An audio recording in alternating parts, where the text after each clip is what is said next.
नमस्कार दोस्तों। Junior added शिक्षक भर्ती शासनादेश कब तक होगा जारी? सीट वृद्धि कटाव पर सवाल। आखिरी प्रयास से इसी माह भर्ती हो सकती है पूरी। तो जो भी एडेड जूनियर शिक्षक भर्ती के अभ्यर्थी हैं उनको एकजुट होकर बिल्कुल यहाँ पर ये सोचकर प्रयास करना है कि अगर इस महीने में भर्ती नहीं आपकी कंप्लीट हो पाती है तो बाद में और भी समस्या हो सकती है, या फिर कहें कि शासनादेश ही जारी हो जाए। कम से कम प्रक्रिया अगर स्टार्ट हो जाएगी, क्योंकि देखेंगे अधिकारियों ने तो आश्वासन दे दिया है कि भर्ती प्रक्रिया आपकी जो है वो प्रोसेस में है, यानी कि वो चल रही है। लेकिन अभी तक कुछ ऐसा देखने को नहीं मिला, ना ही कोई ऐसा लेटर नोटिस वगैरह कुछ तो ऑफिशियल आना चाहिए जिससे कि अभ्यर्थी आश्वस्त हो जाए।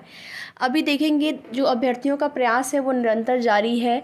जनता दरबार में अभ्यर्थी गए, वहाँ पर उन्होंने मुख्यमंत्री जी को ज्ञापन दिया और भी धरना प्रदर्शन के माध्यम से अभ्यर्थी लगातार प्रयास कर रहे हैं, चाहे वो प्रयागराज में हो या फिर लखनऊ SCRT, उनका प्रयास निरंतर जारी है।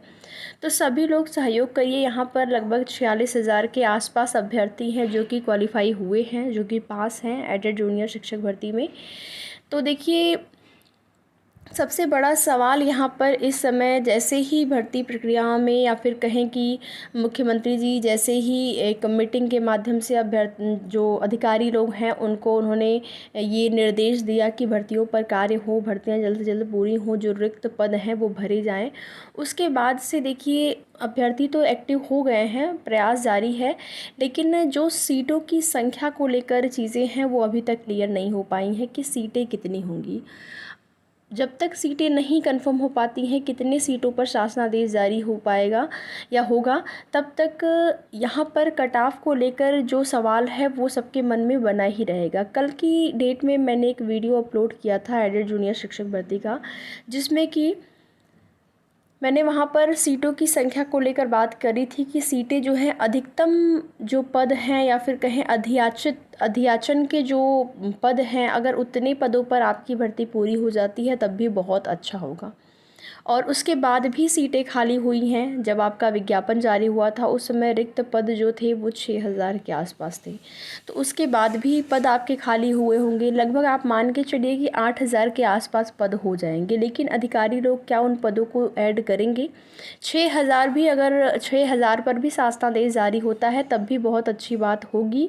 तो इसी हेतु यहाँ पर प्रयास करना है। जब भी जनता दरबार लगता है, चाहे वो लखनऊ में लग रहा हो या फिर गोरखपुर में, आप लोगों को जाकर मुख्यमंत्री जी को ज्ञापन देना है। जिस प्रकार से आपने ज्ञापन दिया था पिछली बार, सीटों की संख्या का आपने जिक्र किया था, अधिकतम जो अधियाचित पद हैं उस पर जारी किया जाए शासनादेश, उसी प्रकार के ज्ञापन आपको पुनः से तैयार करके रखने हैं और मुख्यमंत्री जी को ज्ञापन देना है।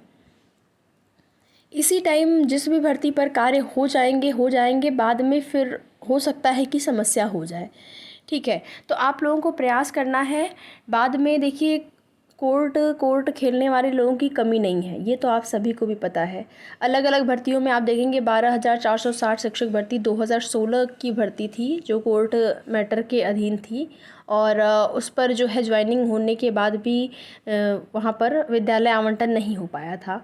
तो उस पर तो कार्य के लिए आप देखेंगे ऑफिशियल जो है कोर्ट का आदेश भी जारी हो चुका। और आपकी भर्ती में जो एक बार देखेंगे चुनाव से पहले जब आपका ऑर्डर रिज़र्व हो गया था, भर्ती पूरा करने का निर्देश जब कोर्ट ने दे दिया था, तो उसके बाद देखेंगे NIC की स्लॉट खाली है या खाली नहीं है, ऐसी चीज़ें आपको देखने को मिली थी। तो देखिए ये सारी चीज़ें एक बहाना होती हैं। ठीक है, एक छोटी सी भर्ती है, पूरा करने में ये लोग 4 साल 5 साल का टाइम लगा दे रहे हैं, तो ये एक बहाना है। बस आपको प्रयास करना है और अपनी बात जो है मुख्यमंत्री जी तक पहुंचानी है। बार बार जो बात है वो मुख्यमंत्री जी तक पहुंचे। ऐसे देखिए जो धरना प्रदर्शन है या फिर जो अभी आप कर रहे हैं वो आपका इसी प्रकार से जारी रहे। उसके साथ ही साथ आप लोगों को मुख्यमंत्री जी को ज्ञापन भी टाइम से देते रहना है, या जो भी राजनेता वगैरह हैं जिनको आप जानते हैं उनको ज्ञापन दीजिए, ताकि उनसे बात जो है वो आगे पहुँचे, शासन तक पहुँचे बात। अगर आपके पदों की संख्या 6,000 हो जाती है तो आप मानिए 70 गुणांक अगर आपका है, 70 गुणांक वाले भी अभ्यर्थी अलग अलग जो सब्जेक्ट में हैं उनका भी भला हो जाएगा। 6,000 सीटें हो जाती हैं तो अभी देखिए कल के दिन मैंने एक वीडियो अपलोड किया था, उसमें एक कमेंट आया हुआ था कि जो धरने में अभ्यर्थी गए हुए थे उनका 80 प्लस प्लस जो गुणांक था। देखिए ये अलग बात है कि धरने में जाहिर सी बात है कि जब पदों को लेकर अभी तक कुछ स्पष्टता नहीं है कि पद ज़्यादा हैं कि कम है, तो हाई गुणांक वाले अभ्यर्थी ही जाएंगे। कहीं ना कहीं जो 70 वाले होंगे या 72 73 वाले, वो निराश ही होंगे। ठीक है, उनके मन में एक डाउट बना होगा कि हमारा हो पाएगा कि नहीं। और धरने में तो आप अगर देखा जाए तो ज़्यादा जो गुणांक वाले अभ्यर्थी हैं वही ज़्यादातर जाते हैं। वो अलग बात है, कुछ लोग एक्टिव होते हैं भर्ती को लेकर, तो कम उनका गुणांक है तब भी वो जा सकते हैं, लेकिन ज़्यादातर लोग हाई गुणांक के ही होते हैं। लेकिन इसका मतलब ये नहीं कि सभी लोग हाई गुणांक के ही हैं।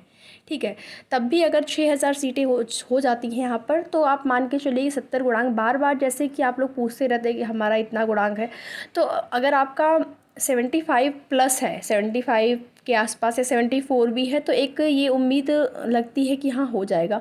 लेकिन अगर और भी कम है, 70 से कम है, तो ये झूठा आश्वासन भी देना अच्छी बात नहीं होती है।